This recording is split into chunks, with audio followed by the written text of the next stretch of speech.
तहज्जुद की नमाज। बात तहज्जुद की है तो ज़रा मोहब्बत से सुनिएगा। तहज्जुद की नमाज वो वाहिद नमाज है जो मुअज्जिन की नहीं बल्कि दिल की अज़ान से पढ़ी जाती है। फज्र और तहज्जुद खामोश नमाजें हैं। इनमें बहाए गए आंसुओं की पुकार सिर्फ अल्लाह देखता और सुनता है। तभी तो इनमें मांगी गई दुआएं असर रखती है। तभी तो इनको अदा करने के बाद इंसान का दिल सुकून से भर जाता है।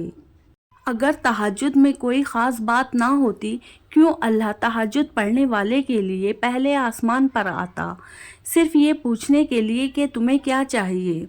अल्लाह उनकी दुआएं 7वें आसमान पर भी सुन सकता था, लेकिन फिर भी उनसे मुलाकात के लिए तशरीफ़ लाता है। अल्लाह तहज्जुद पढ़ने वालों को बहुत ख़ास रखता है। अब अल्लाह 7वें आसमान से पहले आसमान पर अपने बंदों को खाली हाथ लौटाने थोड़ी आता है। जिन दुआओं की इब्तिदाई तहज्जुद से होती है, उन दुआओं की ताबीर बड़ी कमाल की होती है। तहज्जुद का बुलावा फर्श से नहीं अर्श से आता है। तहज्जुद का सजदा उसे ही नसीब होता है जिसे रब चाहता है। अल्लाह की मोहब्बत। कभी देखा है कि किसी माँ ने अपने बच्चे को गुप्त अंधेरे में छुपा दिया हो? कभी नहीं ना। तो फिर वो अल्लाह है जिसकी रहमत की कोई हद नहीं, वो कैसे तुम्हें छोड़ सकता है? तो फिर उस वाहिद ला शरीक पर यकीन रखो। मनपसंद मंजिल। अल्लाह तुम्हारे रास्तों को मोड़ता है, तुम्हारी दुआओं को नहीं। वो तुम्हें अपने तरीके से तुम्हारी मनपसंद मंजिल तक लाता है। शादी के बाद। अल्लाह शादी के बाद हर लड़की को अपने घर का सुख नसीब करे, कभी किसी और की मोहताजी ना आए। ऐसा घर हो जिसमें वो सर उठाकर जी सके, ना कि सर झुका के।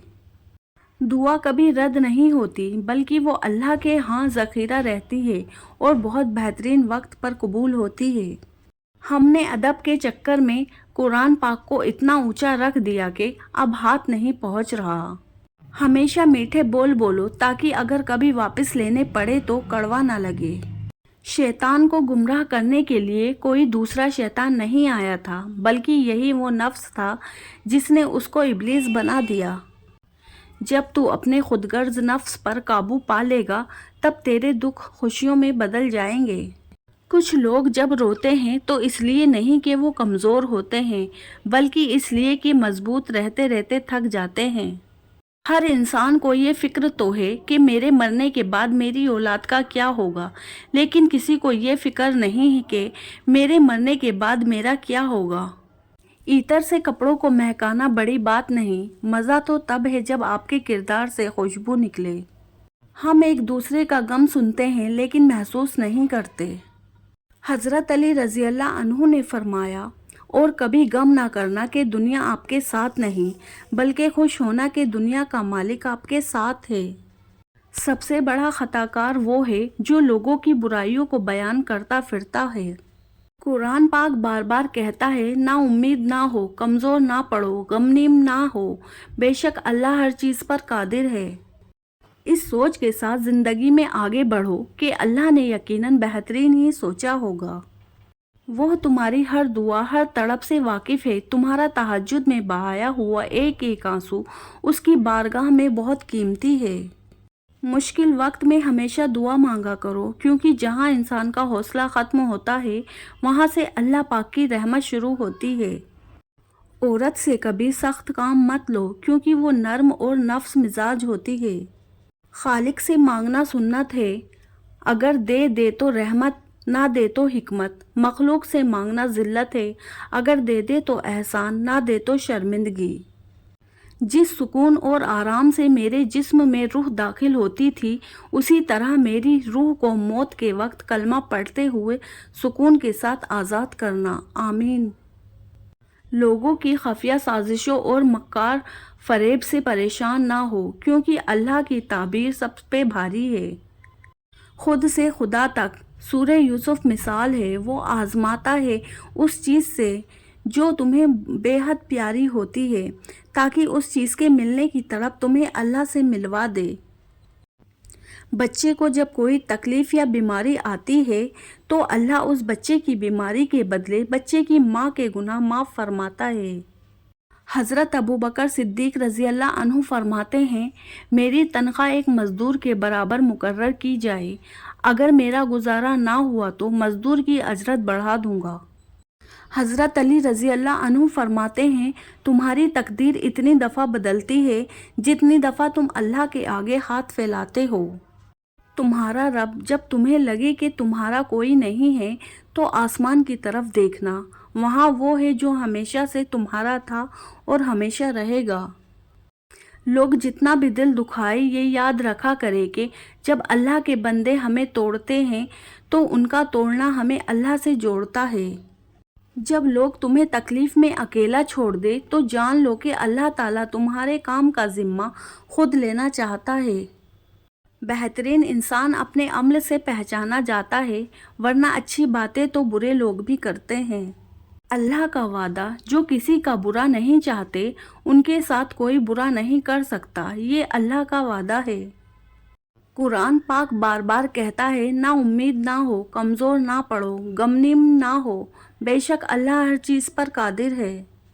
تمہارا رب جس چیز کو تمہارے قریب کر دے اس میں حکمت تلاش کرو، اور جس چیز کو تم سے دور کر دے اس پر صبر کرو۔ نیک بننے کی اتنی ہی کوشش کریں جتنا حسین بننے کی کرتے ہو۔ ہم سے حسد کرنے والے بھی کمال کرتے ہیں، محفلیں اپنی سجاتے ہیں، تذکرہ ہمارا کرتے ہیں۔ مالک سے مانگنے کے بعد قبولیت کی فکر نہیں کرتے، قبولیت کا یقین رکھتے ہیں۔ مشکل دستک دے تو خوف زدہ نہ ہو، آگے بڑھ کر دروازہ کھول دے، کیونکہ کامیابی ہمیشہ مشکل کا بیز بدل کر آتی ہے۔ منزلیں ہمیشہ انہی کو ملتی تھی جو منزلوں کو تلاش کرتے ہیں۔ بابا جی فرماتے ہیں، پتر خدا کی ذات کے بعد کائنات میں اگر کچھ مکمل اور قابل تعریف ہے تو صرف محمد صلی اللہ علیہ وسلم کی شخصیت ہے۔ لوگ کیا کہیں گے، یہ ایسی گھٹیا سوچ ہے جو اللہ کا ڈر نکال کر لوگوں کا خوف دل دماغ پر غالب کر دیتا ہے۔ خالق سے مانگنا سنت ہے، اگر دے دے تو رحمت، نہ دے تو حکمت۔ مخلوق سے مانگنا ذلت ہے، اگر دے دے تو احسان، نہ دے تو شرمندگی۔ لباس قیمتی ہو یا سستا کردار کو نہیں چھپا سکتا، اپنے کردار کو اچھا کرو، ہر لباس میں اچھا لگو گے۔ اگر نماز کے بعد طواف کعبہ رک سکتا ہے تو تیرا کاروبار اور کام کیوں نہیں؟ کچھ وقت کی روانی نے ہمیں یوں بدل دیا محسن، وفا پر اب بھی قائم ہے مگر محبت چھوڑ دی ہم نے۔ فجر پڑھنا ان کو نصیب ہوتی ہے جن کو اللہ سے سچی محبت ہو۔ یقین رکھو کہ صبر کے بعد تمہیں ایسی حیران کن نعمت سے نوازا جائے گا کہ تم درد و تکلیف کی تلخی بھول جاؤ گے۔